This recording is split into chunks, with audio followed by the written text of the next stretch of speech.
भागवत संप्रदाय सेवा मंडळाच्या वतीने आयोजित साधक मेळावा दिनांक 17 मे 2026 रोजी रविवारी रघुनाथ महाराज झोले यांच्या पावन निवासस्थानी अत्यंत भक्तिमय व उत्साहपूर्ण वातावरणात संपन्न झाला.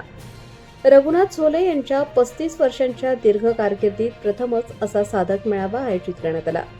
या मेळाव्यास वाडा, जव्हार, नाशिक, शहापूर आणि मोखाडा या 5 तालुक्यातील 40 गावांमधून तब्बल 160 साधकांनी उत्स्फूर्त उपस्थिती नोंदवली. निवृत्ती भगत, रामदास भगत, सोपान महाराज वाळके, रघुनाथ मुकणे यांच्या उपस्थितीने हा सोहळा दिव्य ठरला. वैकुंठवासी ब्रह्मलीन संत बालमूर्ती गोपाळदास महाराज यांच्या कृपाशीर्वादाने हा कार्यक्रम यशस्वी झाल्याची भावना आयोजकांनी व्यक्त केली.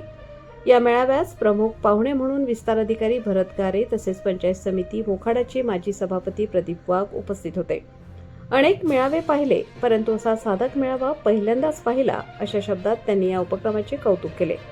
साधकांची परस्पर ओळख, वारकरी एकतेची जाणीव, भक्ती मार्गातील अडचणींवर मार्गदर्शन, जुन्या साधकांचे अनुभव व भविष्यातील कार्याची दिशा ठरवणे हे या मेळाव्याचे प्रमुख उद्देश होते, जे सर्व यशस्वीरित्या पूर्ण झाले. आयोजक मंडळ, सेवाभावी साधक, आचारी, मंडप उभारणी करणारे व जेवण वाढणारे सर्व कार्यकर्ते यांच्या अथक परिश्रमामुळे हा मेळावा भक्ती, प्रेम, सेवा आणि एकतेचा सुंदर संगम ठरला, असे मंडळाच्या वतीने सांगण्यात आले.